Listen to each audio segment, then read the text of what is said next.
When I buy an RPG, I'm looking for it to give me a cast of lovable characters, a solid gameplay loop, and a unique hook that can set it apart from other RPGs. And I can confidently say that Metaphor ReFantazio absolutely does exactly that.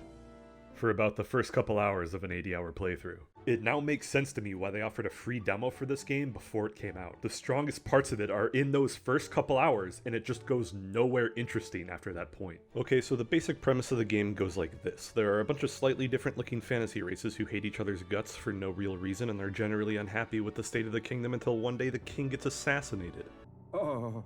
Nothing special so far, but here's the catch. Upon his death, he activates a spell that forces everyone to participate in a psychic mind election to democratically elect the next king, and you find yourself wrapped up in it as a candidate. Okay, now that's kind of interesting. What do I gotta do? Earn the support of the citizens through correct dialogue choices, perform selfless deeds, safeguard settlements by slaying the dangerous monsters threatening them, and in the process gain supporters that will aid in my quest to take the throne, all before election day inevitably arrives and the big bad evil guy becomes king? Well no, you actually don't do any of that. You spend most of the game trying to find a way to circumvent the magic election process and just outright assassinate your political opponent.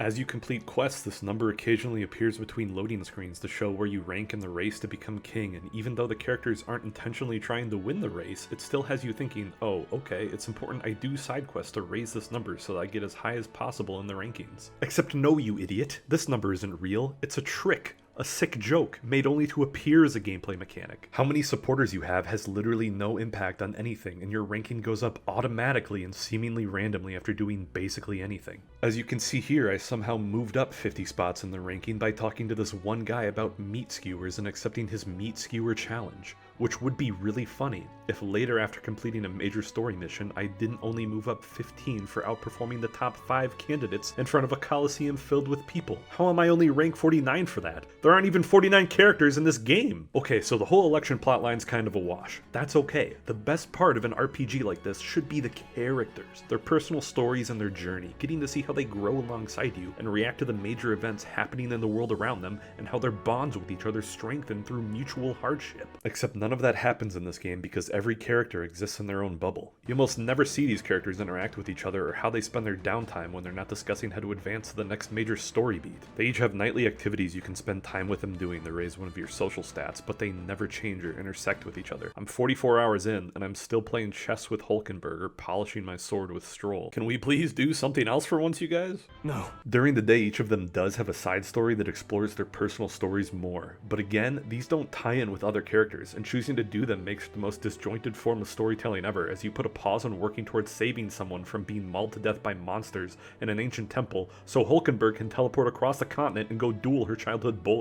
Okay, now for the actual gameplay. Turn-based combat has never exactly been my favorite combat system, but Persona has consistently found ways to iterate on it and keep the loop entertaining through gameplay and presentation. So let's take a look at your average fight in Persona 3 Reload.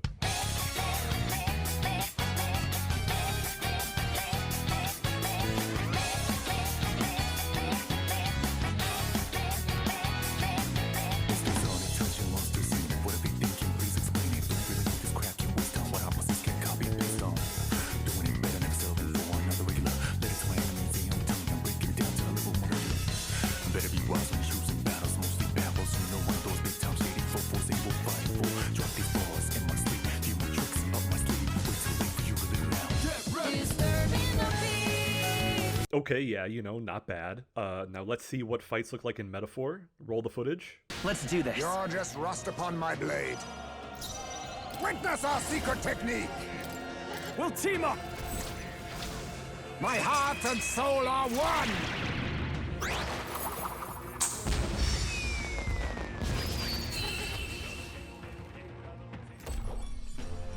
And that's that! Victory's ours! Even easier than expected. It just feels like a step back from Atlus's previous games. The foundational elements of a good RPG are present in this game, but it fails to do anything particularly interesting with them. But at the same time, it's not doing anything so bad that I can just call the game bad. It's something worse than bad. It's just boring. You can't die! Please, don't! Within the inner heart of pain, for you to talk to me. I wanna hear all the good and bad news stories you have. As I drift across the sky, the overhead turns high. So by web fishing instead.